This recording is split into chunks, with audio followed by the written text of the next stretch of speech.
Em nome do Pai, do Filho e do Espírito Santo. Amém.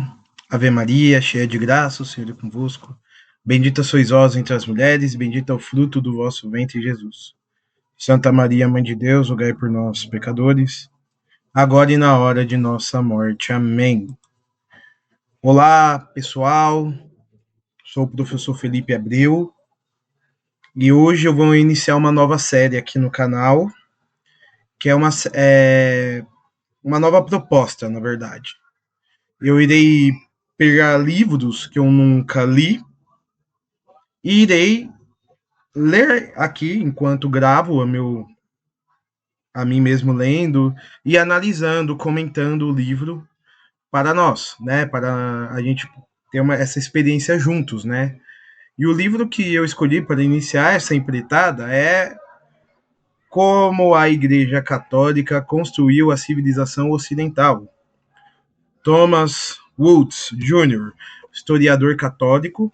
E na aula de hoje, né, nessas sequências de vídeos, eu irei ler o livro integralmente, então vai ser claramente muito mais que um vídeo. E nós iremos, então, avançar o quanto nós podemos, né? Faço isso também como um lazer para mim, né? Porque eu gosto de ler. E também para o proveito de nós, para que nós possamos aprender mais. Para quem não me conhece, eu sou formado em História, eu atuo como professor de História. E nessa minha pegada da formação contínua que eu tenho que eu tenho que estar continuamente estudando, eu decidi, né, uma inspiração de Deus, vamos dizer assim, de eu poder ler um livro junto com os meus amigos aqui no canal. E por que eu escolhi essa obra? Vamos para essa justificativa. Quem é católico, vira e mexe, acaba escutando, por vezes, que a Igreja Católica é uma instituição corrupta, que no passado ela perseguiu cientistas, que a Igreja ela perseguiu obscurantistas, a Igreja era obscurantistas, né? A Igreja era uma instituição obscurantista e que a Igreja oprimia o povo. Muitas vezes a gente escuta isso, principalmente nos ambientes escolares e nos ambientes acadêmicos, né? Os meus alunos até me dizem: nossa, professor, você foi o primeiro professor de história que eu vejo que não é ateu, né? Nem que é católico, é que não é ateu. E por que a maioria dos professores de história são ateus? Porque a maioria dos professores das ciências humanas vê a igreja como uma grande inimiga. Muito se trata também da doutrinação que existe nas universidades. Então, nas universidades é muito normal você encontrar um professor que vai criar ali vai bater em espantalho, né? Vai bater em espantalho. Se eu não me engano, o bispo Fulton Sheen, ele vai dizer o seguinte: nos Estados Unidos eu conheço 1 milhão de pessoas que odeiam a Igreja Católica pelo que ela não é. Mas eu conheço mais ou menos umas 10 pessoas que odeiam a Igreja Católica pelo que ela realmente é. A frase certamente não é assim, né? Mas nesta frase, o que nós podemos afirmar? Que a gente pode aprender dessa frase? Que as pessoas odeiam a igreja porque elas não estão odiando, na verdade, a verdadeira igreja. Elas estão odiando o espantalho criado ali na época do iluminismo, ali do século XVIII para cima, século XVII e XVIII, ali a época do humanismo para o iluminismo, os mitos desses iluministas, que basicamente, para colocar o iluminismo como o século das luzes, criou a era que a igreja teve mais poder na sociedade, a Idade Média, como a Idade das Trevas. E a gente vai perceber, né, espero, né, pelo pouco que eu li de sinopse, que esse livro, Thomas Woods, historiador doutor, ele irá desvendar e desmistificar as principais acusações contra a Igreja Católica. E é interessante o título, né? Como a Igreja Católica construiu a civilização ocidental, a nossa civilização.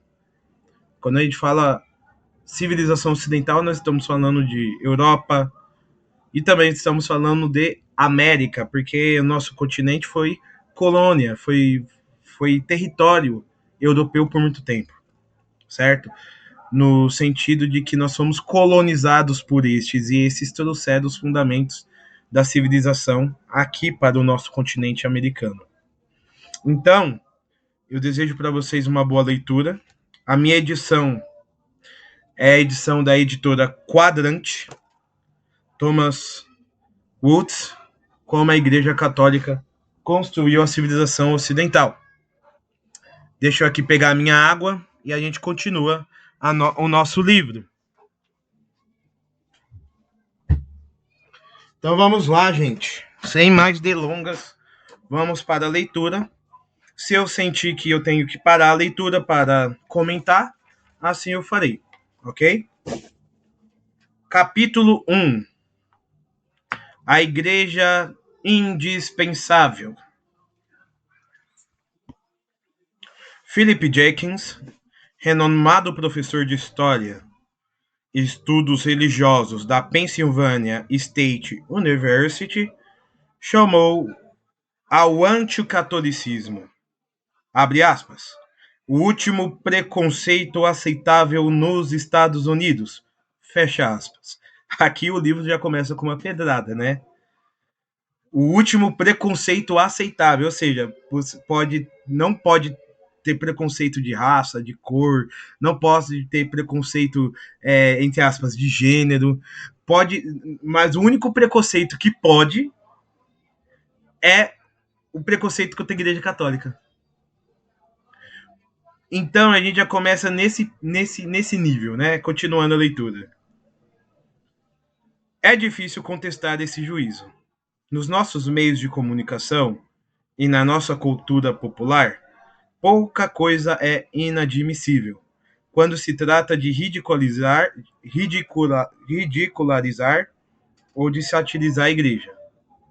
Os meus alunos, quando têm alguma noção a respeito dela, só sabem mencionar a pretensa, abre aspas, corrupção, fecha aspas, sobre o qual ouviram intermináveis histórias de duvidosa credibilidade dos meus professores do ensino médio.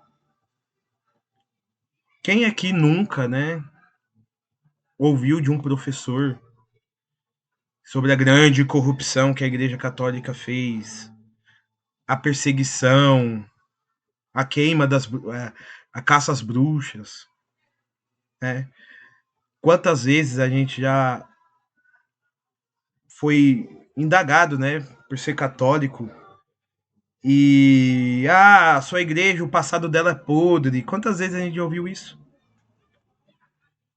Vamos continuar. A questão é que no ambiente cultural da atualidade é fácil esquecer ou não tomar conhecimento sequer tudo aquilo que a nossa civilização deve à Igreja Católica.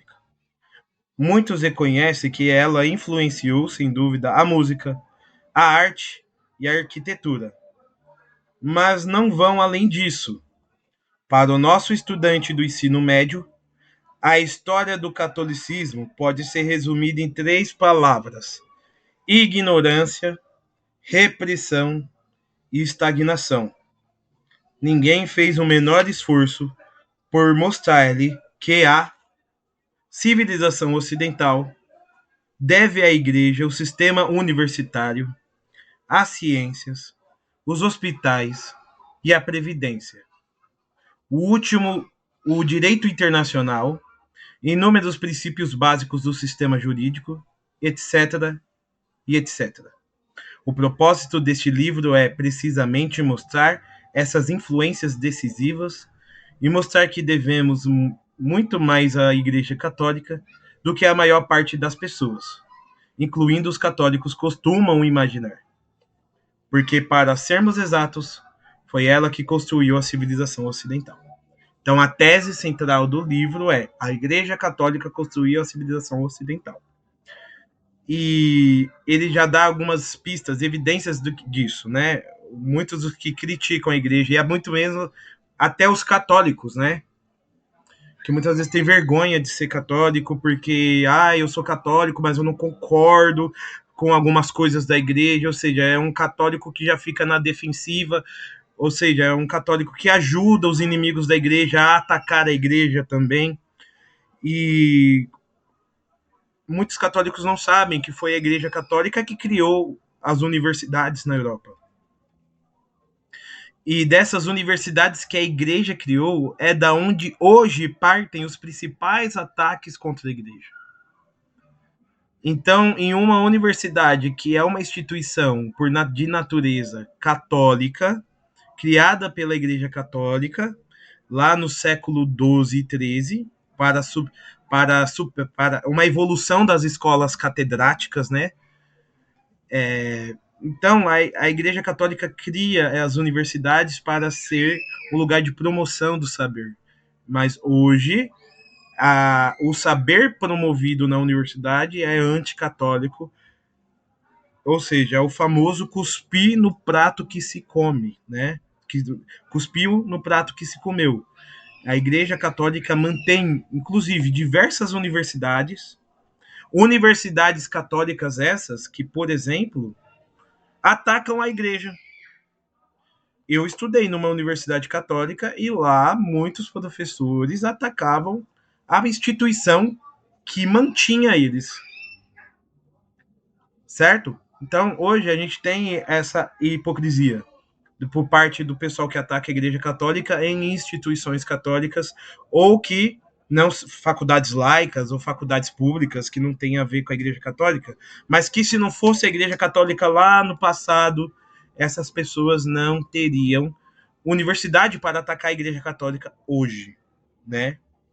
Os hospitais, né? A Igreja Católica fundou os hospitais ali, principalmente ali no século XI, XII, onde a vida urbana vai voltar a ter efervescência na Europa, né? O renascimento cultural urbano que vai acontecer ali na Europa no século XI, XII. Eu sou medievalista também, né? Eu sou formado em ter uma pós-graduação em civilização medieval, né? Então sei do que falo quando a igreja quando as pessoas começam a sair mais dos feudos e ir para as cidades, fica muito cheio aquelas cidades, então muitas doenças são propagadas, né? E a igreja, ela cria esses hospitais, né? E o que é os hospitais hoje, gente? Não é um lugar onde até estão lutando para que os hospitais, que é uma criação da igreja, seja um lugar de para não bugar o algoritmo aqui, né? Um lugar de ceifamentos, né? De vidas, de filhos nos úteros da mãe, né? Vocês entenderam, né? O que eu quis dizer, né? É um lugar de promoção, de morte, de desligamento de aparelhos, certo? Ou seja, a igreja criou os hospitais para salvar as vidas. E hoje os hospitais, muitos deles matam, tiram as vidas. E isso faz com que muitos desses hospitais se tornem um lugar de ceifamento, certo? Voltando aqui. Como nem é preciso dizer, o Ocidente não deriva apenas do catolicismo. Ninguém pode negar a importância antiga ninguém pode negar a importância da antiga Grécia e de Roma, ou das diversas tribos germânicas que se sucederam ao Império Romano do Ocidente, como elementos formadores da nova civilização. E a Igreja não só repudiou nenhuma dessas tradições, como na realidade aprendeu e absorveu o melhor que tinham para oferecer. Olha só, Grécia e Roma antiga também são as bases da nossa civilização, certo? Platão, Aristóteles, a filosofia grega antiga, né? Eu sou formado em filosofia também, então sei o que significa, né? Os textos de Cícero, a retórica, as histórias míticas, né? Odisseia, Ilíada, poetas como Virgílio, né? Todos esses elementos gregos e romanos, a Igreja Católica vai, vou usar uma linguagem de Chesterton, né? Quando ele diz que Santo Tomás de Aquino ele batizou Aristóteles. A Igreja Católica ela batiza a cultura clássica e extrai dela tudo aquilo que é bom, que é cristão, e rejeita também tudo aquilo que é pagão e mal, né? Voltando, nenhum católico sério pretende sustentar que os eclesiásticos tenham acertado em todas as decisões que tomaram. Cremos que a Igreja manterá a integridade da fé até o fim dos tempos, não que cada uma das ações de todos os papas e bispos que já houve esteja acima de qualquer censura. Pelo contrário, distinguimos claramente entre a santidade da Igreja enquanto instituição guiada pelo Espírito Santo e a natureza inevitavelmente pecadora dos homens, que a integra, incluídos os que atuam em nome dela. Então, pessoal, reconhecer que a Igreja Católica ela promoveu tanto o conhecimento, a saúde, salvou a cultura, né? Eu acho que no livro ele vai falar um pouco como que a Igreja salvou a cultura grega clássica através dos monges copistas, né? A gente vamos prestar atenção aí que a gente nos próximos vídeos a gente vai ver bastante sobre isso. Vocês podem perceber que a gente não nega, nenhum católico aqui vai negar que teve maus padres. Nenhum católico decente vai negar que teve maus bispos. Estou lendo um livro da Biblioteca Católica que chama A História dos Papas. Eu estou ali já no século XI, ali, na História dos Papas, né?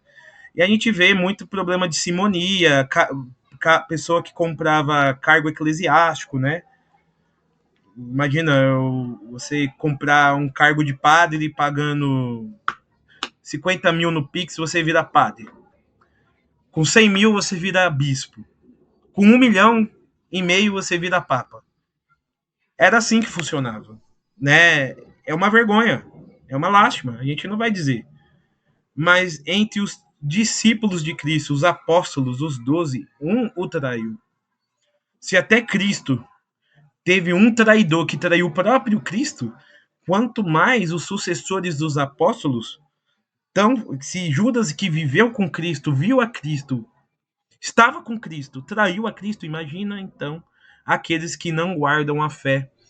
E tem que ter a fé em Cristo, porque não vem o Cristo visivelmente falando, né, pessoalmente, que Cristo está no céu, até a Eucaristia, que nós católicos acreditamos ser a presença real de Cristo, a gente tem que ter fé, né, para ver que Cristo está presente ali no corpo, e com o seu corpo, seu sangue, alma e divindade, através da aparência do pão, né, que após a consagração, o pão se torna o corpo de Cristo e o vinho se torna o sangue de Cristo, mas é uma questão que tem que ter fé. E muitos não guardaram a fé e acabaram sendo os sucessores de Judas na igreja, né? A gente não tem os sucessores dos apóstolos. Judas era um apóstolo. A gente tem o sucessor de Pedro, que é o Papa. E a gente tem, todas as vezes que um padre ou um bispo, todas as vezes que um cardeal, um monge, um abade escandaliza a igreja, ele está seguindo o seu mestre, o seu apóstolo que ele quis suceder, que é o apóstolo Judas, né? Os sucessores de Judas estão por aí. O problema é a gente pegar o problema é a gente pegar a corrupção de uns e outros e generalizar para a igreja universal toda, né? É isso que os inimigos da igreja fazem. Eles pegam um problema que é de uma época, e eles falam que foi sempre assim. Sempre sim, em todos os tempos foi assim. O que não falta é mentira contra a Igreja Católica e a gente vai, aos poucos aqui nesse canal, trazendo a verdade à tona, ok? Mas estudos recentes têm submetido à revisão uma série de episódios históricos tradicionalmente citados como evidências da iniquidade dos eclesiásticos, e a conclusão que chegam depõe em favor da Igreja. Hoje sabemos, por exemplo, que a Inquisição não foi nem de longe tão dura como se costumava retratá-la, e que o número de pessoas levadas aos seus tribunais foi muito menor em várias ordens de magnitude do que se afirmava anteriormente. E isto não é nenhuma alegação nossa, mas conclusão claramente expressa nos melhores e mais recentes estudos. Então aqui ele vai citar os estudos. Fonte 1. Isto é o número dos zeros depois do algarismo significativos. Aqui a gente está falando das notas, dos estudos, né? Para deixar o vídeo mais rápido, eu não vou ler aqui as notas de rodapé, mas a gente tem aqui, ele cita as notas de rodapé, as fontes, as pesquisas em que ele pega essas informações, certo? Então, como é não professor doutor, creio eu que ele estudou para fazer esse vídeo, né? Então a gente traz e segue com ele, certo? Quando ele fala aqui da revisão que está fazendo, não confunda a revisão com barato revisionismo histórico, né? A gente não está querendo reescrever a história. A gente está querendo contar as coisas como elas realmente foram. Não é uma mudança de narrativa. A gente quer mostrar a real história da igreja e dizer que narrativa é a história que se conta por aí, num ambiente universitário totalmente anticatólico, num ambiente escolar totalmente anticatólica, em uma sociedade totalmente anticatólica.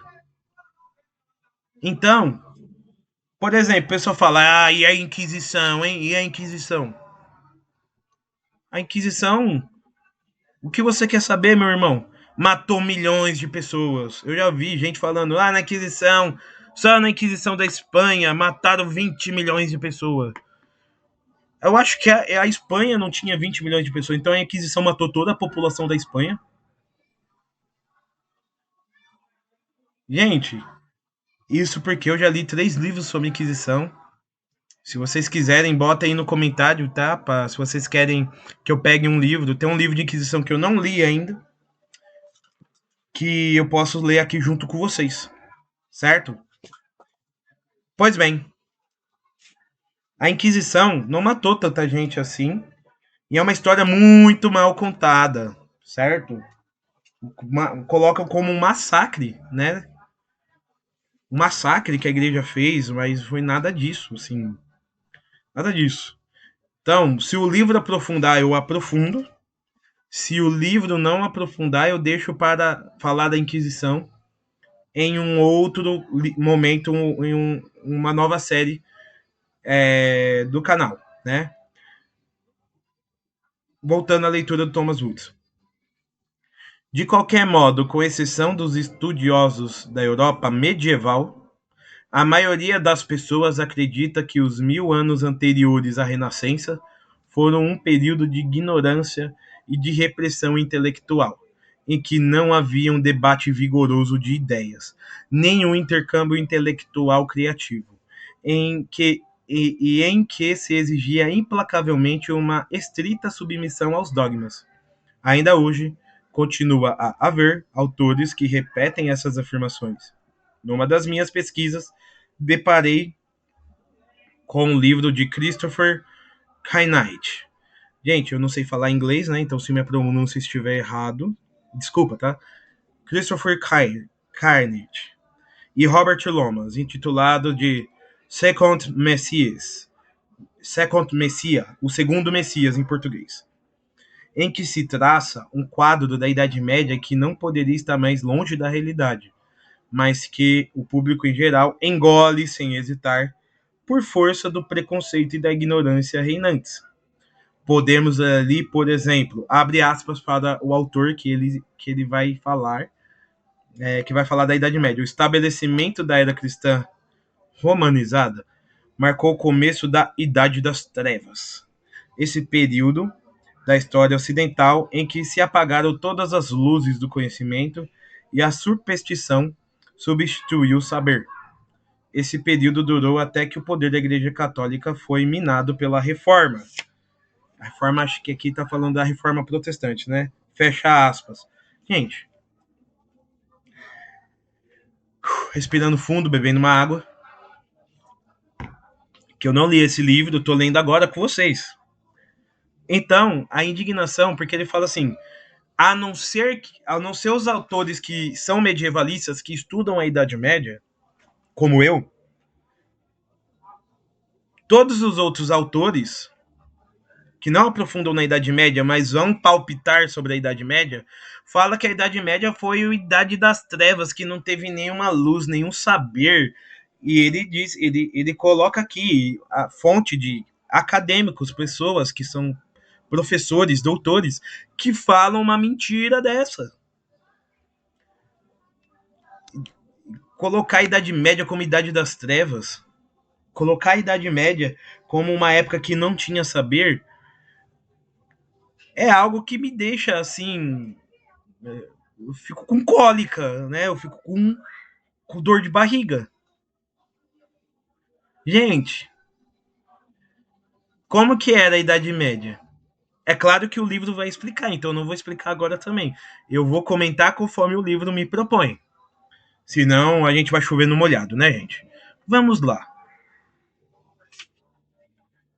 E, continua Thomas Woods, também, abre aspas, desprezou-se tudo aquilo que era bom e verdadeiro, ignoraram-se todos os ramos do conhecimento humano em nome de Jesus Cristo. Na Idade Média, ignorou todos os conhecimentos humanos em nome de Jesus Cristo, afirmam os detratores da Igreja. Os detratores da Idade Média também, né? E agora? O que a gente faz? A maioria das pessoas falam isso. Isso que é o mais pesado, assim, para quem quer estudar história de verdade. Porque as pessoas palpitam. Vê ali um vídeo curto do TikTok, falar, nossa, olha, na igreja, na Idade Média as pessoas não tomavam banho, espalha isso como se fosse normal. Mas a gente que estuda, a gente que pega, você que tá vendo um vídeo aí longo no YouTube, primeiro que você é um herói. Você que tá vendo esse vídeo, tu é um herói. Tu é um herói por quê? Porque você não está vendo um vídeo curto, você está vendo um vídeo longo, você está estudando e você está tendo agora, junto comigo, uma coisa que a gente chama de aprendizado. E um aprendizado que vai ser concreto, aprofundado. Você está tentando escapar deste mundo de dopamina, vídeo rápido, para tentar aprofundar em algo de verdade. Parabéns para você. Olha o que vai dizer Thomas Woods. Hoje em dia, é difícil encontrar um único historiador capaz de ler semelhantes comentários sem rir, né? Você viu que eu dei risada aqui, né? Estas afirmações contradizem frontalmente muitos anos de pesquisa séria.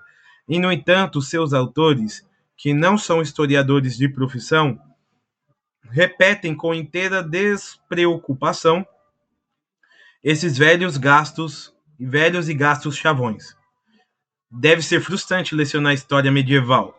Por mais que se trabalhe e se publique evidências em contrário, quase todo mundo continua a acreditar frequentemente que a Idade Média foi um período intelectual e culturalmente vazio. e que a igreja não legou ao Ocidente senão métodos de tortura e repressão. É verdade. Eu leciono história medieval ocasionalmente, né? Não como professor titular de uma universidade, não tenho essa honra ainda, mas eu leciono na escola para os meus alunos, sexto, primeiro médio, né? Que é ali que a gente estuda Idade Média, sétimo ano que a gente estuda Renascença, né? Que tem um pouco a ver, segundo médio. E a gente fala, e os alunos ficam impressionados de saber que eles foram enganados a vida toda por pessoas que não são historiadoras, que falam besteira sobre a Idade Média, sobre a igreja, mas principalmente, eu não sei se ele vai citar isso aqui, a cultura, os filmes, as séries, até mesmo alguns desenhos, a Idade Média, você olha assim, tudo escuro, né? O céu escuro, tudo nublado, as pessoas com cocô, assim, no chão, uma porcaria, assim, as pessoas infelizes, sujas. Essa é a Idade Média que pintam por aí. E eu tenho aqui uns 5 ou 6 bons livros que falam sobre como era a Idade Média de verdade. Mas vamos focar neste aqui, né? Ah, uma coisa que ele fala também, hoje em dia é difícil você. Hoje, conforme vai se tendo mais pesquisas, até os historiadores que não são historiadores de Idade Média já sabem que tudo aquilo que falaram, né, de Idade das Trevas, é risível, risível, né? E quem é medievalista sempre lutou, né, para que a causa do medievalista é que as pessoas enxerguem a Idade Média como ela realmente foi. Como a Idade Média realmente foi. Vamos ver se o livro explica. Se não explicar, eu explico.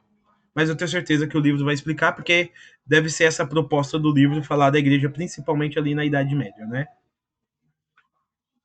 O que Cat Knight e Lomas não mencionam é que durante essa Idade das Trevas, entre aspas, a igreja desenvolveu o sistema universitário europeu, autêntico dom da civilização ocidental ao mundo, que eu comentei, né?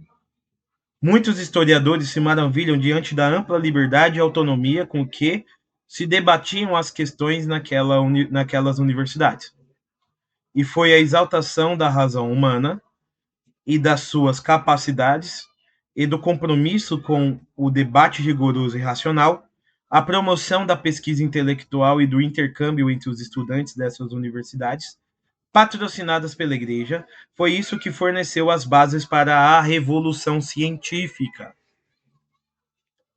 Então, a gente vai ter um momento ali de Idade Média para a Idade Moderna, ali, século XV, 14 para 15, né?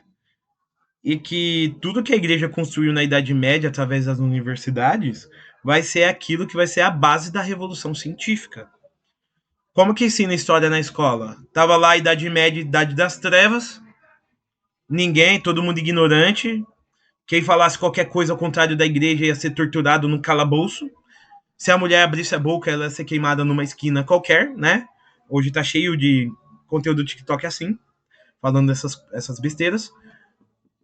E de repente, Nicolau Copérnico, que era padre, acho que ele vai comentar isso, falou que a Terra não é o centro do universo, ó. E depois Galileu Galilei, ó. De repente. Gente, se não fosse a Igreja Católica, não teria Nicolau Copérnico.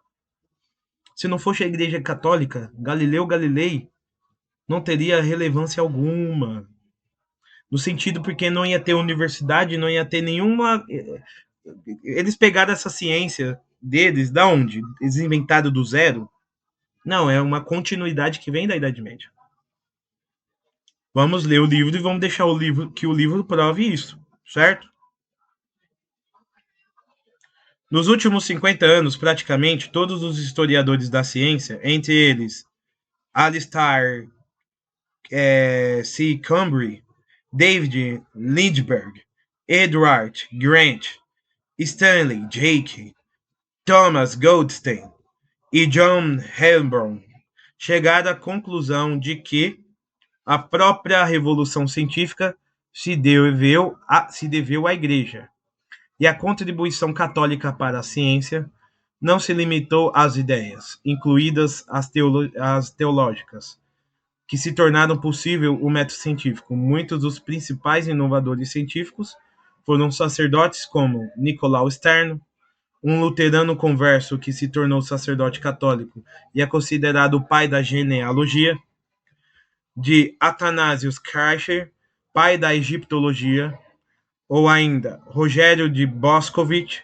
considerado frequentemente o pai da teoria atômica moderna, a primeira pessoa a medir a taxa de aceleração de um corpo em queda livre foi ainda outro sacerdote, o padre Jean-Baptiste Riccioli, e os jesuítas dominaram tal ponto o estudo dos terremotos que a sismologia ficou conhecida como a ciência jesuítica. Então, por trás de grandes avanços da ciência está a Igreja Católica. Olha que legal. Os padres da Igreja Católica também amantes da ciência. Desenvolveu a egiptologia, o estudo da física, o estudo da sismologia. Opa, quantas vezes o sismógrafo salva milhões de vidas, avisando para os cientistas que um terremoto está para acontecer. Se não fossem os jesuítas, nós não teríamos essa ciência de prever terremotos. Imagina quantas mortes aconteceria, principalmente ali na Ásia, né? Principalmente no Japão, onde é um lugar que os lugares que mais tem placas tectônicas. Um terremoto seguido por tsunami no século XVIII matou centenas de milhares de pessoas em Lisboa, né? O terrível terremoto de Lisboa. Imagina quantas vidas seriam salvas se pudéssemos prever os terremotos. Então a igreja, através dos jesuítas, sacerdotes católicos apostólicos romanos, eles criaram, eles criaram a sismologia, conhecida como ciência jesuítica. Olha que legal. Quantas vidas hoje são salvas por conta da igreja? E isso não é tudo. Poucos conhecem as contribuições da igreja no campo da astronomia.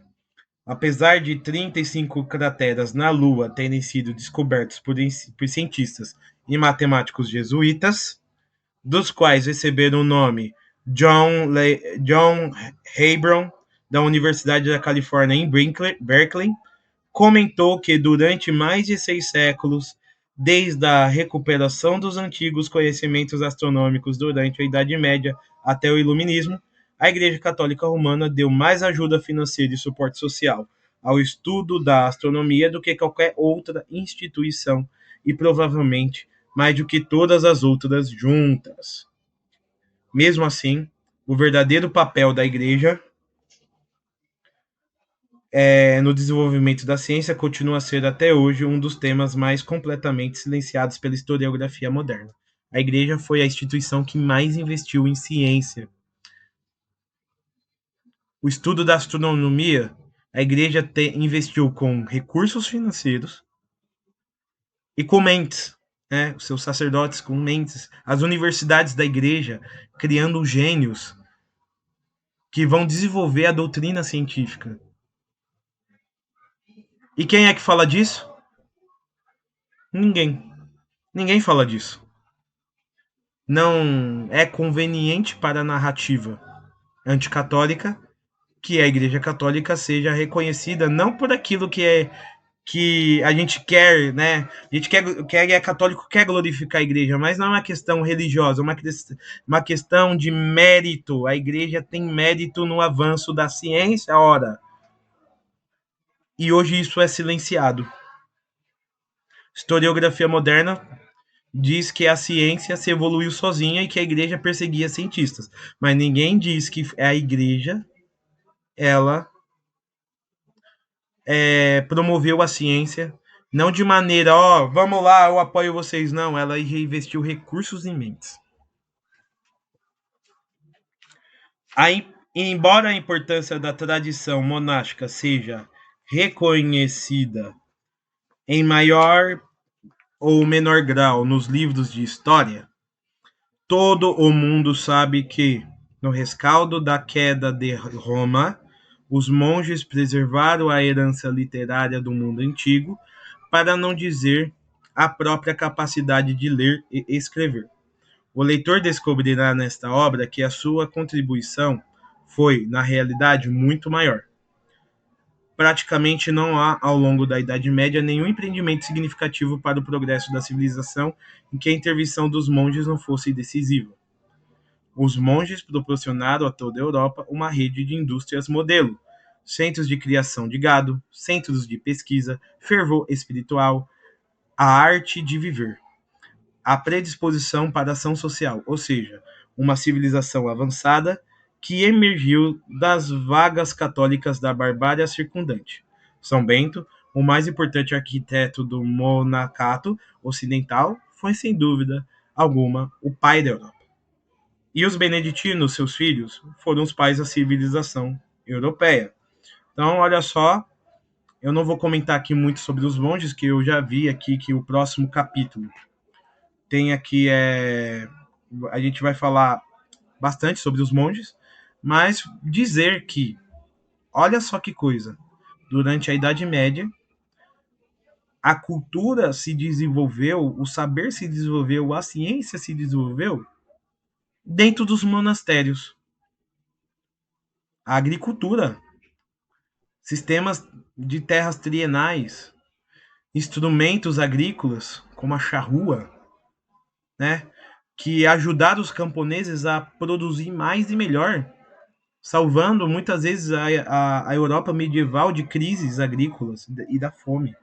Mas o pessoal pensa que monge está lá orando, orando, orando e pensando, eu tenho que orar para não ir para o inferno. Aí o monge fica lá orando, orando, orando, bitolado. O monge está produzindo ciência e tecnologia. O monge está produzindo conhecimento, cultura. Quantas vezes as pessoas pensam que o monge só fica rezando e falam, tadinho, perdeu a vida dele. Não, a vida dele está sendo muito mais ganha do que a nossa, que fazemos nada, né? Muitas vezes a gente não faz nada. E eles, numa vida reclusa de oração, eles têm uma inspiração que nós não temos, um silêncio que nós não temos, então eles criam coisas extraordinárias. Quantas invenções os monges fizeram? E só temos os monges por conta dele, o grande São Bento. São Bento que criou os monastérios, né? E os beneditinos, né, com os seus monastérios espalhados por toda a Europa, são considerados os pais da civilização europeia. Em torno ali dos mosteiros, né, em torno ali dos mosteiros, as cidades eram construídas. Então, onde montava o mosteiro, as pessoas criavam vilarejos próximos e ali se tornavam cidades e assim por diante. O desenvolvimento do conceito de direito internacional é normalmente atribuído aos pensadores e teóricos do século XVII e XVIII. Na realidade, porém, encontramos pela primeira vez esse conceito jurídico nas universidades espanholas do século XVI. E foi Francisco de Vitória, um sacerdote, teólogo católico, professor universitário, que mereceu o título de pai do direito internacional, em face dos maus tratos infligidos pelos espanhóis aos indígenas do Novo Mundo. Vitória e outros filósofos e teólogos começaram a especular acerca dos direitos humanos fundamentais e como deveriam ser as relações entre nações. E foram esses pensadores que deram origem à ideia de direito internacional, tal como hoje concebemos. Então, pessoal, vamos lá. Até o direito internacional, direitos humanos, nós temos aqui como primícias sacerdotes católicos, padres católicos. A Espanha, que colonizou a América, muitos colonizadores estavam ali escravizando indígenas, maltratando os indígenas. E a Igreja Católica ali tentando proteger a vida dos indígenas, tentando proteger a vida deles. Inclusive vai ser os jesuítas que vão conseguir que o Papa convença os reis a proibir a escravização dos indígenas. A Igreja Católica aqui, desde sempre, pensando no direito da pessoa humana. Né? Quem conhece o Frei Bartolomeu de Las Casas, que vai ser um frei que vai escrever, não são os índios também filhos de Deus? Não são os índios também pessoas que têm direitos? Por que maltratam eles? Então a dignidade da pessoa humana, o direito internacional, os direitos humanos, a Igreja Católica pensando desde sempre. Aliás, todo o direito ocidental é uma grande dádiva da Igreja. Direito canônico foi o primeiro sistema legal moderno a existir na Europa, demonstrando que era possível compilar um corpo de leis coerente a partir da barafunda de estudos, tradições, costumes locais, etc., que caracterizava tanto a Igreja como o Estado medieval. De acordo com Harold Berman, a Igreja foi a primeira a ensinar ao homem ocidental o que é um sistema legal moderno. Foi a primeira a mostrar que costumes, estatutos, decisões judiciais ou doutrinais conflitantes podem ser conciliados por meio de análise e síntese. Que importante, né? A Igreja foi a primeira que ensinou o mundo pós-Império Romano o que é lei, o que é ordem, certo? O que o que é juiz, o que é decisão judicial, certo? A própria ideia de que o ser humano tem direitos bem definidos não se deve a John Locke e Thomas Jefferson, né? Esses aqui são iluministas, liberais, né? Como muitos poderiam pensar, como muitos poderiam pensar, mas ao direito canônico e muitos outros princípios legais importantes do nosso direito também se deve a influência da Igreja, graças ao empenho milenar dos eclesiásticos em substituir as provas em juízos baseados em superstições, como o ordário, que caracterizava o ordenamento legal germânico, por procedimentos baseados na razão e em conceitos legais elaborados. Eu quero não dar spoiler, né? Porque eu já estudei isso em outros livros, né? Mas quem baniu essa coisa de que, olha, vamos ter aqui tem uma questão, quem tá certo? Aí como os bárbaros germânicos faziam, bota a mão no óleo fervente, se sua mão não queimar, significa que você tá certo, o outro tá errado, né? Aí você acabava desistindo de fazer isso, acabava levando a culpa. Meio que assim, o direito bárbaro, né? O direito não escrito, a lei não escrita, tudo feito por tradição e superstição. Quem acabou com isso foi a igreja colocando a lei e a ordem. A igreja que fez isso, colocou a lei e a ordem na Europa. Como? Guardando algumas coisas como o direito romano, a cultura grega clássica, a cultura romana, certo? E quem guardou isso foi os monges. Os monges através da prática da cópia, né? Os monges copistas, que a gente vai falar mais no próximo capítulo. De acordo com a história econômica tradicional, a economia moderna teria sido criada por Adam Smith e outros teólogos do século XVIII. Estudos mais recentes, no entanto, vêm enfatizando a importância do pensamento econômico dos últimos escolásticos, particularmente os teólogos espanhóis do século XV e XVI. Tem-se chegado até a designar esses pensadores. Assim, o grande economista do século XX, Joseph Schumpeter, né? Joseph Schumpeter, como os fundadores da moderna economia científica. A maior parte das pessoas tem uma vaga noção das obras assistenciais da Igreja Católica, mas muitas vezes não sabe como foi única a sua ação neste campo. O mundo antigo fornece-nos alguns exemplos de liberalidade para com os pobres, mas tratava-se de uma liberalidade que procurava fama e reconhecimento para o doador, tendo a ser indiscriminada e não dirigida especificamente àqueles que passavam necessidade. Os pobres eram com excessiva frequência tratados com desprezo. A simples ideia de ajudar os necessitados, sem nenhuma expectativa de reciprocidade ou de ganho pessoal, era alheia à mentalidade da época. Mesmo William Leck, o historiador do século XIX, sempre hostil à igreja, chegou a admitir que a dedicação aos pobres, tanto no seu espírito como nos seus objetivos, construiu algo novo no mundo ocidental e representou um avanço surpreendente com relação aos padrões da antiguidade clássica.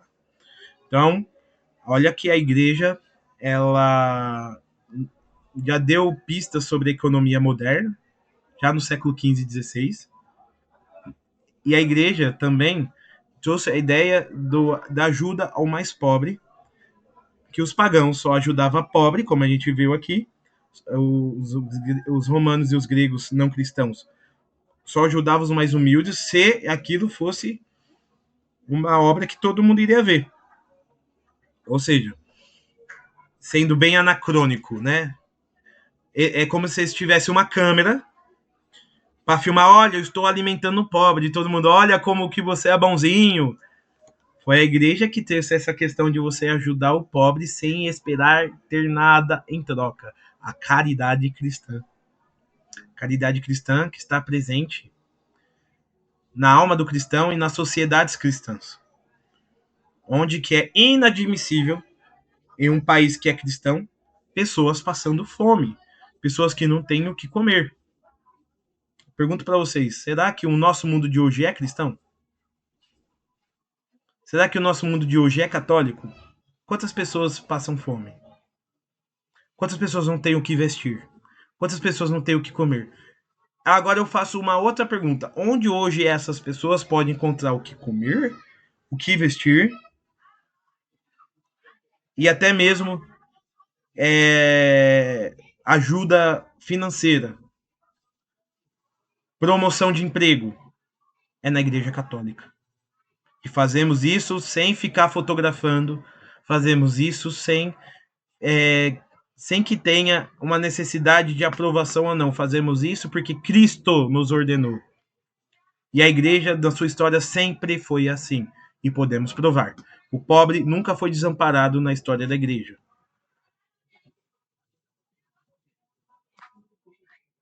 Em todas essas áreas, a igreja imprimiu uma marca indelével no próprio coração da civilização europeia. Recentemente, o livro de História da Igreja Católica tem por um título Triunfo. É um título extremamente apropriado para resumir o percurso de uma instituição que tem no seu haver tantos homens e mulheres heróicos e tantas realizações históricas. Até agora encontramos relativamente poucas dessas informações no livro de texto que a maioria dos estudantes tem de estudar no ensino médio superior. Todo mundo fala dos podres da igreja, mas ninguém fala dos seus santos e dos seus heróis, das pessoas virtuosas, das pessoas que deram a vida pelos pobres. Santos como o fundador da ordem dos mercedários, que eles eram capazes, os mercedários, né? Eles eram capazes de trocar-se a si mesmos por escravos, para dar liberdade de escravos. Ó, liberta esse escravo e leva eu como escravo. Qual outra instituição do mundo você vê isso acontecer? Fala para mim. Não tem, né? A Igreja Católica configurou a civilização em que vivemos e o nosso perfil humano de muitas maneiras além que costumamos ter presentes. Por isso insistimos em que ela foi a construtora indispensável da civilização ocidental. Não só trabalhou para reverter os aspectos moralmente repugnantes do mundo antigo, como o infantocídio e o combate de gladiadores, mas restaurou e promoveu a civilização depois da queda de Roma. Tudo começou pela educação dos bárbaros, e é neles que nos detemos ao iniciarmos este livro. Então, nós encerramos hoje dizendo que a igreja vai ser responsável, não só vai acabar com a luta dos gladiadores, aquele espetáculo terrível de homens matando outros homens somente pela diversão do público, o infantocídio, o sacrifício das crianças aos deuses pagãos, né, que acontecia no mundo antigo, a igreja vai acabar com isso também. Mas após a queda de Roma, os bárbaros tomam o Império Romano. E a esses bárbaros a igreja não vai rejeitá-los. Bárbaros de costumes horríveis, como os hunos, né? Os saxões, os anglo-saxões, os normandos, os godos, os visigodos, os alamanos, que tinham costumes de saquear, violar mulheres, para não falar a palavra que corta o vídeo, que tinham costumes de invadir cidades inteiras, matar, pilhar. E a igreja vai acolher esses seres humanos e, com muita paciência, vai educá-los na fé. E essa paciência da igreja vai gerar uma nova civilização, que a gente vai conhecer como a civilização ocidental. Mas isso é um assunto para a próxima aula. Meus queridos, a gente foi até a página 15. Próximo capítulo vai ser o capítulo 2, Uma Luz nas Trevas, e que nós iremos ler, não tudo de uma vez, mas a gente vai fazer vídeos mais curtos, né? Lendo mais os tópicos por tópicos, né? E nós iremos aos poucos, né? Eu não, de uma vez por semana, 2 vezes por semana, e postando aqui os nossos vídeos, né? Sobre o livro Como a Igreja Católica Construiu a Civilização Ocidental de Thomas Woods.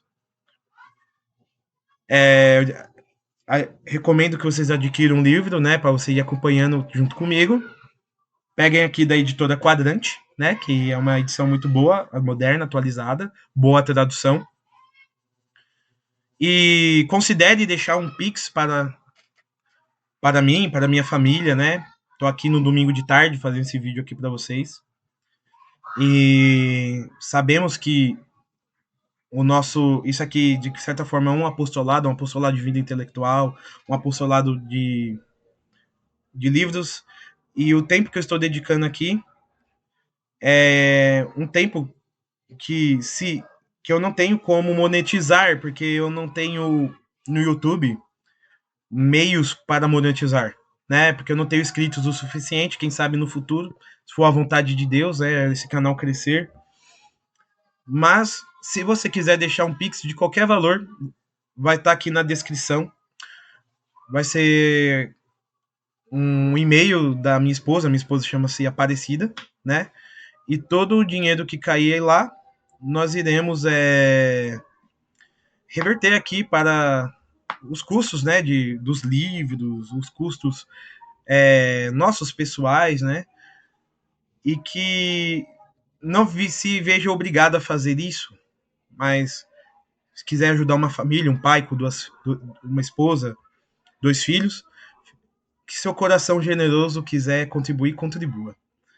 Qualquer valor que você mandar será por Deus multiplicado e que Deus abençoe você. Então, até o próximo vídeo. Deus abençoe vocês. Tchau, tchau.